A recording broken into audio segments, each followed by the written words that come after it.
किती जरी लावल तू आभाळाला हात, चिंता तुझी मुक्कामाला त्याच्या काळजात.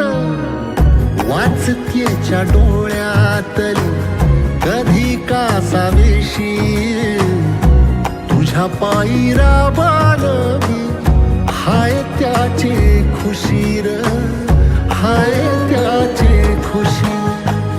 घडीभर तू थांब जरा, ऐक त्याची धापर, लई अवघड हाय गड्या उमगाया बापर, उमगाया